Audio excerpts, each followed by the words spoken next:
Hello chess friends and welcome to your Out of Chess channel and welcome to one of the most epic and most brutal opening traps that are possible. Today I wanted to show a really beautiful but also a dirty opening trap in the Vienna Opening. And the Vienna Opening is of course a sharp opening. There are many cool lines for both sides. If you play for instance the variation with the move f4, you can get similar structures, even similar positions like in the King's Gambit, and we know that the King's Gambit is really a brutal opening. So in this video we'll see really a common opening trap that black is falling for, and I've seen also a beautiful game played by Alireza Firouzja against Hikaru Nakamura in this line that I'll show you today, in which both of them really didn't react correctly.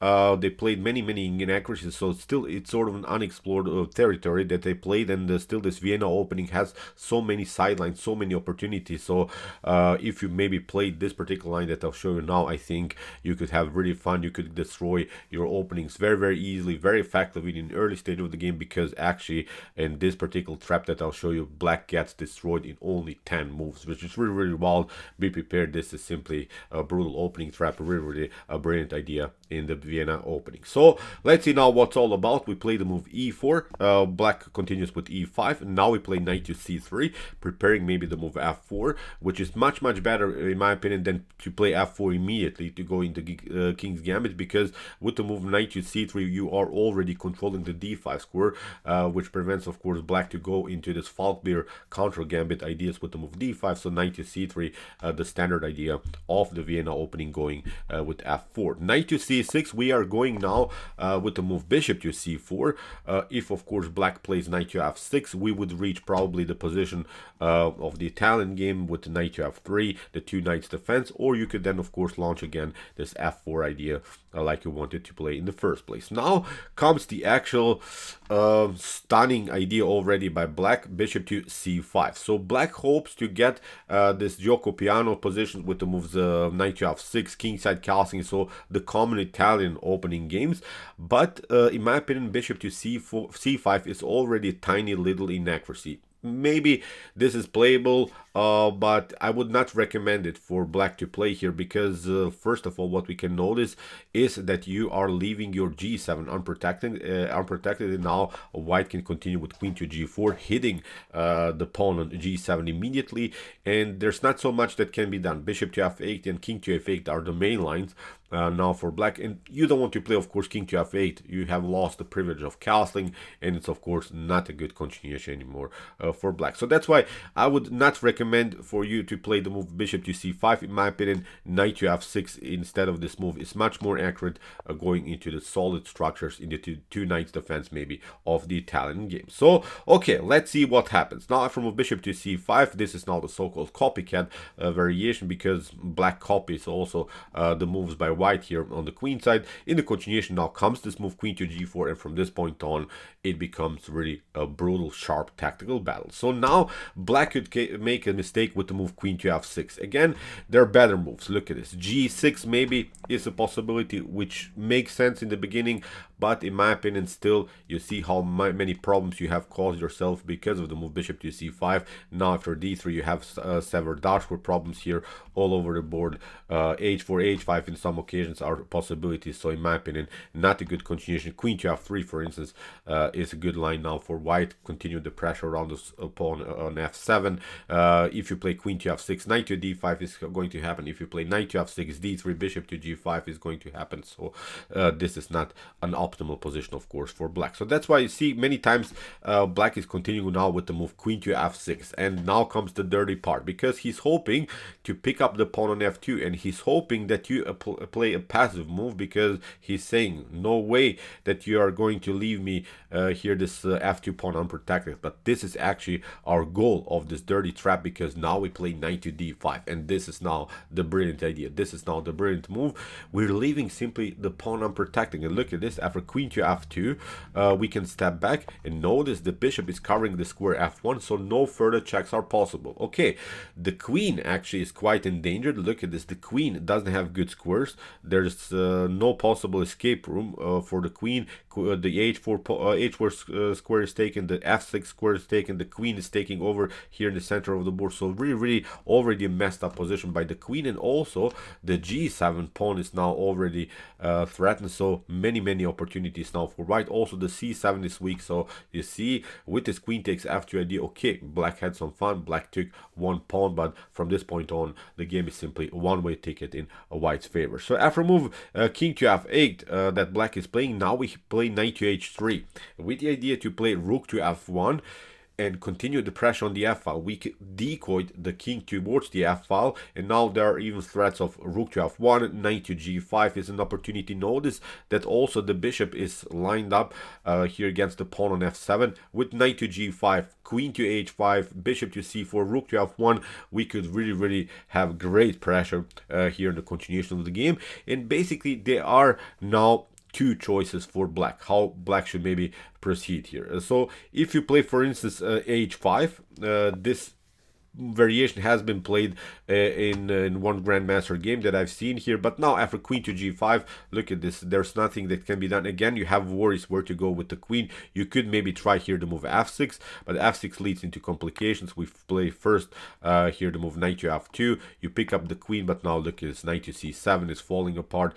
Bishop takes f2 is never a possibility because rook to f1 is going to happen. So again, a messed up game for black. So even if you play queen to d4 here, then actually our goal is d3, and then we play c3. We want to trap the queen. You can maybe try to escape with the bishop, but now after queen to f5, look at this, maybe you get this kind of an attack, but now we step back, and again the queen is endangered. You can just prolong the game by playing the move b5. Look at this, c3, queen to c5, bishop to e3 is even trapping the queen. Really wild stuff. So you see, you have maybe some complications here for white when black is playing the move h5, but keep the game active, just keep the queen active. That's not the most important thing. The most also protecting the g2 pawn. Now when he steps back, there is this threat of course d3 followed with c3, and the queen could be in danger. So now after move knight to h3, many times instead of this move h5, black is going with queen to d4, and you see now again we have the same motif, d3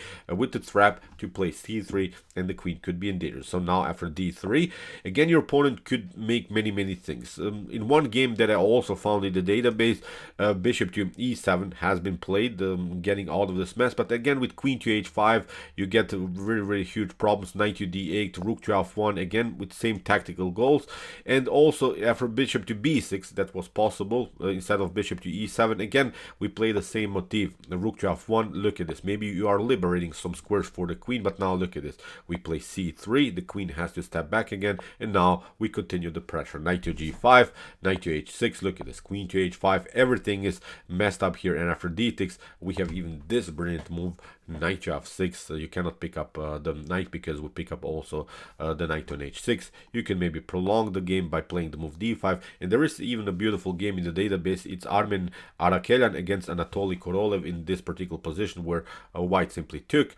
Here black continued to develop the pieces, but it was simply too slow. Knight to e4 threatened the queen. Look at this, bishop to h6 is coming into the game, knight takes e4, g takes h6, queen to h6, and now after move knight to f6 you have to sacrifice now the queen if you don't want to get checkmated, but still of course it's a completely winning game now for white. So you see, after move d3, bishop to b6, bishop to e7 is still not working. Even knight to f6 for instance is not working here because we'll simply play knight takes f6, g takes f6, again queen to h5, again you have to play knight to d8, maybe protecting your f7 square, but now rook to f1, again with the same ideas.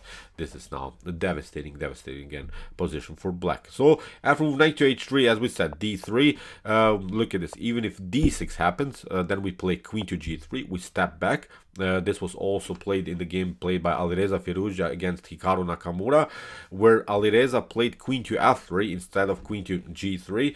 It was a tiny little inaccurate move. Actually, Alireza even lost the game in this particular position, which was really wild. I think in the continuation we'll cover also the beautiful blitz game between these two top grandmasters. But again, look at this. After queen to g3, we have again the same threat, and now whites get pressured with this move, bishop to h3.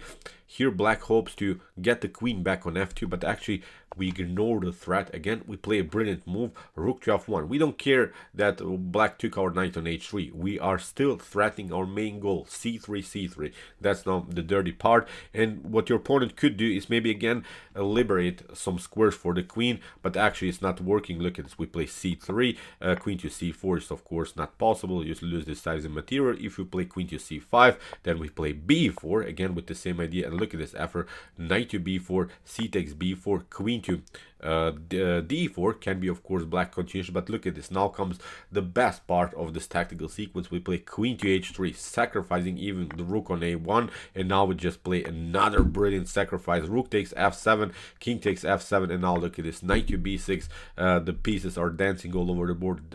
We have a discovered check. You can play maybe d5, bishop to d5, but now after queen to e6, there are two threats, knight to d7 and also queen to f7 are pardon me, two checkmate possibilities here for white. So there can both of them cannot be of course defended, so it's simply game over here for black. So after move rook to f1, as we said, bishop to e6 can be maybe continuation instead of this move bishop to b6, but now we pick up simply the queen with c3, and the game is again over for black. So really stunning ideas. So let's go back, we'll move it a little bit faster. So after move bishop to c5, we go queen to g4, knight to f6, we ignore the threat, knight to d5, very important, we step back, knight to h3, now he goes queen to d4.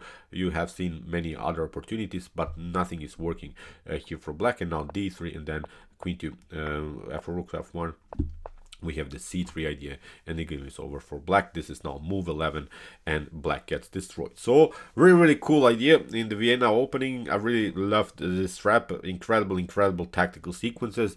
There are many games that white is winning in this lines. You see, black has to play actually the best continuation, the best move. You can be the judge of course of this line.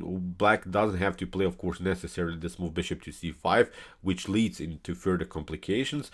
Actually, as I said, knight to f6 is pretty solid for black, going into the two knights defense. Now d3, knight to f6, maybe f4 is an opportunity, but whatever you do, you get, I think, black's positions of the Italian game that black, I think, probably knows many theory lines in this particular opening. So okay, I hope that you enjoyed this opening trap. If you want to see more opening traps, check out my series about opening traps in chess, where we created many of the shorts videos, but I'll also include some other opening traps that are possible also in this playlist. So this will be of course one of the videos of this beautiful sharp tactical playlist.